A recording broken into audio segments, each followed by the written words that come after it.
Sur l'élargissement du G7 au G8, il faut être très simple.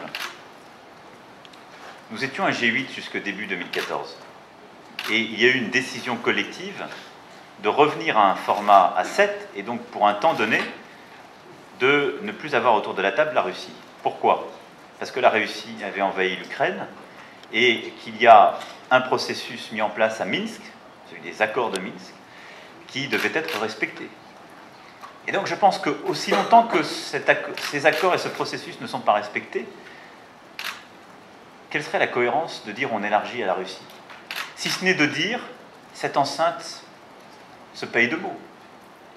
Moi, je crois à la relation avec la Russie. J'étais, il y a quelques semaines, à Saint-Pétersbourg. Je souhaite travailler davantage avec le président Poutine, sans aucune naïveté et complaisance, mais parce que je pense que nous pouvons réparer des erreurs de l'histoire, parce que je pense que la Russie est une grande puissance européenne, et parce que je pense que sur les sujets économiques, sur les sujets politiques, y compris sur les sujets de sécurité collective ou de cyberespace, nous pouvons avoir des résultats et nous devons travailler ensemble.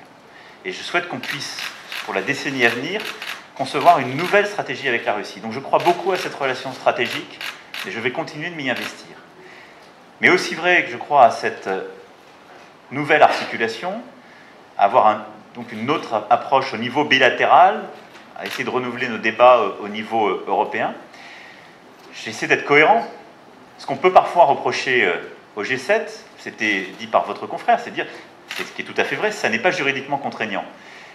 Mais moi, je suis très attaché, quand je signe une déclaration, à ce qu'elle soit suivie des faits.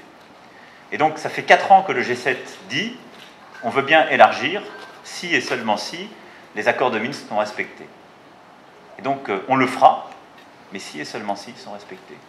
Et donc, la balle est dans le camp de la Russie, avec en tout cas toute la volonté de la France, le lendemain du respect de ces accords, de réouvrir le jeu. Et donc, mon souhait le plus vif à cet égard, et de pouvoir avoir un G8 à Biarritz l'année prochaine parce que les Russes auront avancé sur la base des accords de Minsk et que nous aurons rempli les conditions définies par les pays du G7 eux-mêmes.